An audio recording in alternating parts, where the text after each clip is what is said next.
Long before Nigeria existed, before borders and kingdoms as we know them, there was a city called Ife. And there was a time when this city was being destroyed from the inside. Not by war, not by famine, but by an enemy no one could see. Until one woman decided to walk straight into death, so her people could live. This happened in the ancient days of Ife, the sacred city of the Yoruba people, believed to be the birthplace of humanity itself. At that time, Ife was prosperous. Farms were full, markets were busy. The palace of the WNI stood strong. Then suddenly, everything changed. Every few nights, strange warriors attacked the city. They came at night, they struck fast. They disappeared before dawn. They burned houses, they stole people. They killed guards. No one could catch them. No one could identify them. Survivors said the attackers were not human. They wore raffia suits from head to toe. Their voices sounded distorted. Their movements were unnatural.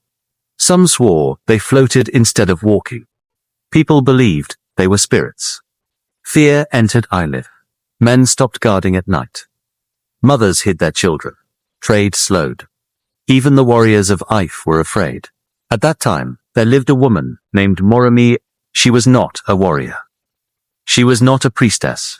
She was a queen, wife of Duba Oramian, one of the great Yoruba leaders. Moremi listened while others trembled. She observed while others panicked. And she noticed something important. The attackers always came from the same direction. And they always fled before daylight. Moremi went to the palace. She told the elders something no one expected. "Let me go to them," the elders objected. They said, "You will die." She replied, "If no one knows who they are, this city will die instead." Before she left, Moremi went to the river Sat. She prayed to the river deity, Jason. She made a vow, "If I return with the truth that saves my people, I will give you the greatest thing I own."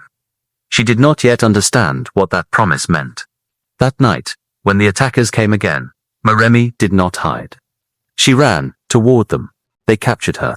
They took her away to their camp. And this is where history changed. Moremi lived among them for weeks.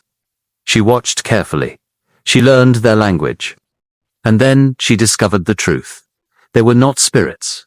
They were men from a neighboring land. Their magic was simple. The raffia suits made them look frightening at night. Firelight reflected off the fibers. Fear did the rest. They relied on psychological terror, not supernatural power. Moremi memorized everything. Then one night, she escaped. When Moremi returned to Ife, she told the elders the truth. She said, "They fear fire." The warriors of Ife prepared.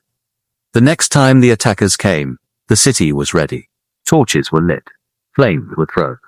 The raffia suit caught fire instantly. The spirits screamed. They ran. Many were captured. The rest never returned. Ife was saved. The city celebrated Moremi. Songs were sung. Drums were beaten. She was called a heroine. But the story did not end there. Because the river deity returned for the promise. Sanmirin demanded what Moremi had promised. The greatest thing you own. That thing was her only son, Ularogbo. Moremi begged. The deity refused. True to her word, Moremi surrendered her child. History records that Ularogbo later returned from the river Liver but changed, never fully belonging to the world again. Moremi lived with the weight of that sacrifice for the rest of her life. Till today, Moremi is remembered in Yoruba history. Statues stand in her honor in Ife.